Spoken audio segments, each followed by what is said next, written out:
99, 1 million. All right, workout's done for the day, people. Now let's get to it. We're gonna change a 2021 Honda CR-V's front and rear pads and rotors. So we're gonna get into that. I'm gonna show you everything that you'll need for this job. It's pretty simple, and it's gonna save you a lot of money rather than taking it to a dealership. Let's get into it. I'm gonna start with the front right pads and rotor.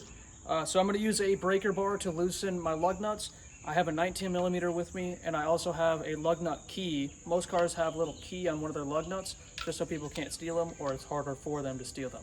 You're gonna do it on a star pattern to loosen them. Now that I've broken loose the lug nuts, we can go ahead and jack the car up and get rid of this wheel. I'm gonna jack the car up on its side here on the pinch weld, and there are 2 spots for jack stands, and they're very specific for the jack stands, and I'll show you where those are at when it's all up. On the CR-V, there is a pinch weld that runs down the length of the body here. You can see it running along here. And then also for your jack stand, there's a little lip here specific for a jack stand. You're gonna put that there. Give it a nice little wiggle. Make sure it's not moving, going anywhere. As well as the front up here. You see the little lip. Give that one a nice little wiggle. And then you also wanna leave your jack here. Just, you know, a little bit of extra support, that way it doesn't fall. And yeah, let's get moving. I'm going to be using an impact along with that little key on one of the lug nuts here just to speed up the process. Once they're broken loose and you're off the ground, you can use a wrench if you really want to, but it just speeds up the process. So let's get to it.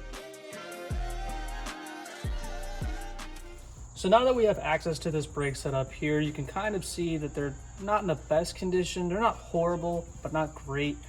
Definitely been abused. So what we're gonna do is we're going to create some space by using this pry bar and a little mallet. If you're going to not use your rotor, that's a totally fine method to use. If you're going to reuse this rotor, there are other methods out there, such as just bleeding your brakes and pulling on it to loosen it to create space. But right now, I'm not going to use the rotor or the pads again, so I'm just going to go ahead and create some space. As you can see, there's a nice little gap here between the pad and the rotor. From here, we're going to take a 14 millimeter socket and loosen this top bolt here and this bottom bolt. And that's going to take this caliper off here. And we're going to hang it with an S-clip.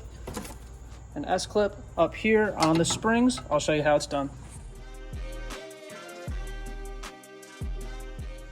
All right, the caliper is hung now from the spring up here, and now we get to see these nasty pads. So definitely some good wear on these. They're not horrible, there's still some good life on them, but we've been hearing some screeching in the rears, and I figured I'd just change all 4 rather than doing the rears and not the fronts. So yeah, let's get these knocked out. On the other side here, you can just pull them out. Takes just a little shimmy. So yeah, the fronts aren't horrible, not great, but it's definitely good that I'm changing these. From there, put those on there. From there are 2 bolts, one here, down here as well. I'll show you guys how to get to those and what the millimeters are on those as well. To take this piece off here, there are 2 19 millimeter bolts located on the rear. They're gonna be up top, one here and one here. Go ahead and take those off.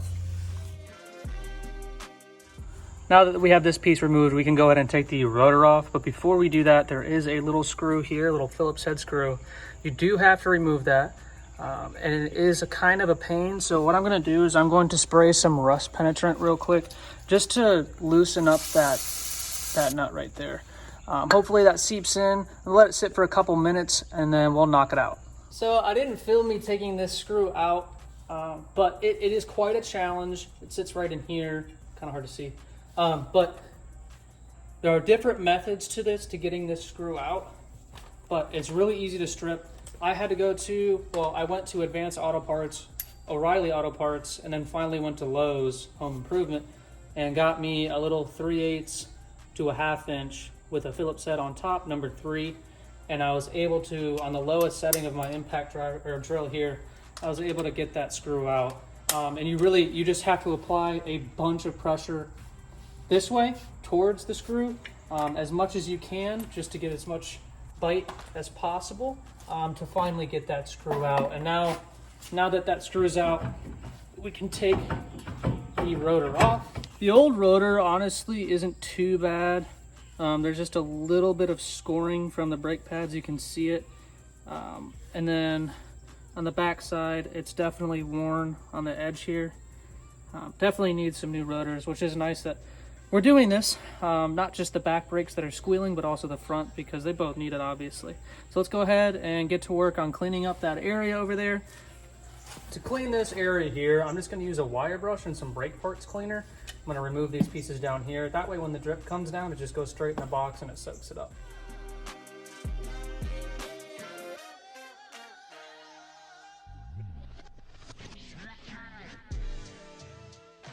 I've got the wheel hub pretty much as clean as I want it to be right now. So what I'm going to go ahead and do is I'm going to take my front rotor here and I'm going to spray it with some brake clean just to get the film that comes on it off, get it nice and clean. And I'm going to use this lubricant on the rotor just to, prevent squeaks and just have a better brake efficiency.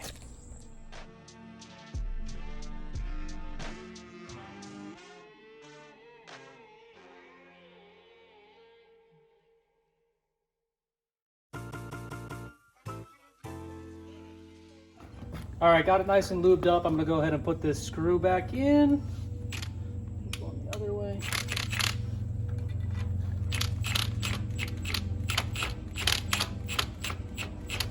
All right, nice and snug. All right, that's nice and snug. Don't need to do any more. Just do a couple little blips with the impact, because if you do any more, you risk stripping it on the way in and eventually on the way out. So from here, what I'm going to do is I'm going to show you how to clean the other parts real quick before you put them back on with the new pads. And yeah, let's go ahead and do that. For this next part here, you're going to want to take off these clips here. They just pop off. Let's see if I can get it. There we go. They just pop off. And once you get those popped off, you're going to want to take a wire brush and just get everything in there nice and clean. Because if you don't, you risk, stuff stopping up on you. You don't want your brakes stopping on, well, you want your brakes stopping, but you don't want them seizing on you. So this is going to help prevent that. So this is step number one here, and just clean your surfaces. Whatever you see, clean. That's a good rule of thumb. So yeah, so what I'm gonna do is I'm gonna finish getting this nice and clean before I put it back on the car. And then I will show you what to do with the new pads and the new clips.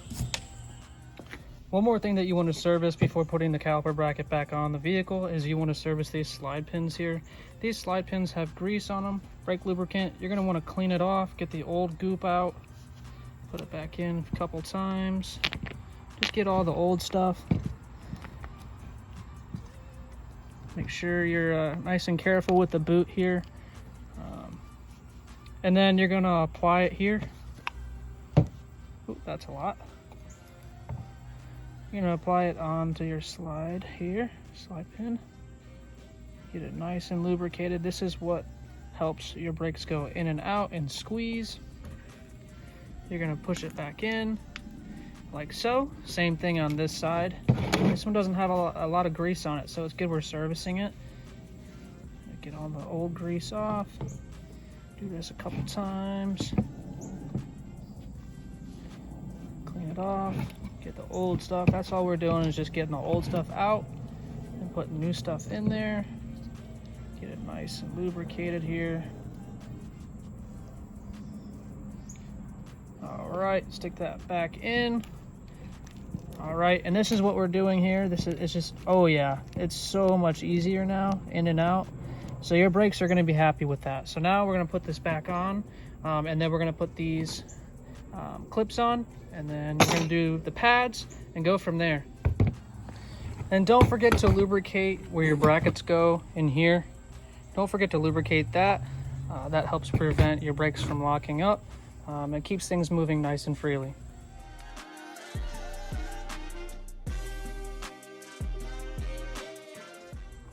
Now that I've got the caliper bracket all cleaned up and lubed up, we can go ahead and put it back in its spot, along with the two 19mm bolts that go in the back here. Just gonna hand thread, get them seated real quick, and then we will ratchet it on from there. All right, now we've got the caliper bracket nice and snug. We're gonna go ahead and put the brake pads in. Front and back pads are on. It should do this whenever you are done. So from here, we're going to drop the caliper down, put it on here, and screw it in. Now what you're gonna do, it's a little bit more complicated, but there is a brake cylinder compressor. And this is this tool here. What you're gonna do is you're gonna take this piece here, slide it over, get it on there just like that. That's gonna go there. And then what I'm gonna do is I have this size piece, it just says 0 on it, but this is the piece here, and it clicks in just like so. And what you do is you put it in between the caliper here. I gotta back it out just a little bit more. And you spin it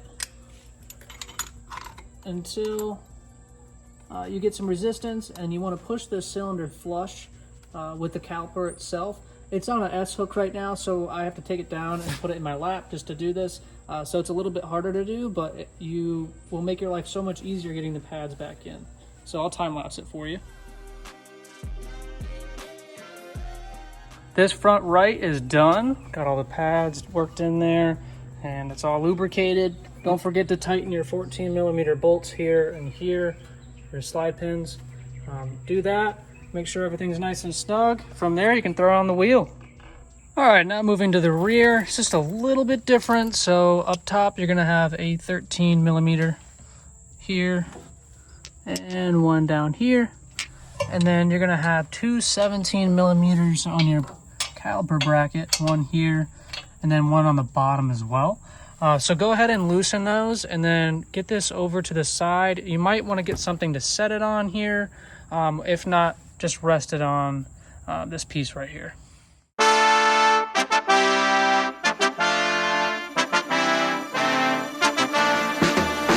Drop that.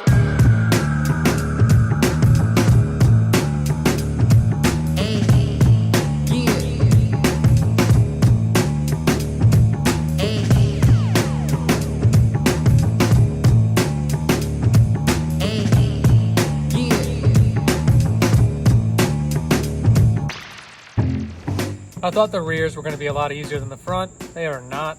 So this, again, this screw, I hit it with some rust penetrant, just letting it loosen it up a little bit. The biggest part on the rear is that you have an electronic e-brake. It's on both sides. You're going to have this actuator on both sides. And I've seen some people unclip this wire here and then attach a negative and positive wire to a 12-volt battery to retract that caliper. I'm not going to do that. I'm actually going to take the actuator off, and I'm going to use a Torx bit to loosen it while I use a special tool. And that special tool is this right here for your caliper. And there are little pieces at the bottom here that you use and to set on the caliper itself, and it'll help it retract it.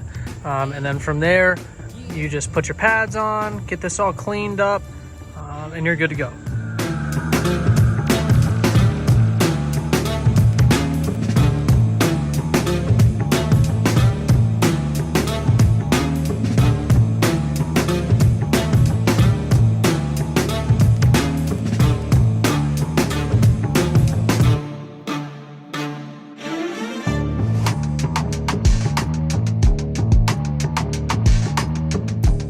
Now that I've got the caliper bracket off, I'm gonna go ahead and wire brush everything down, make it nice and pretty, and I'm gonna put some lubricant on there, just like the fronts, and yeah, we'll go from there.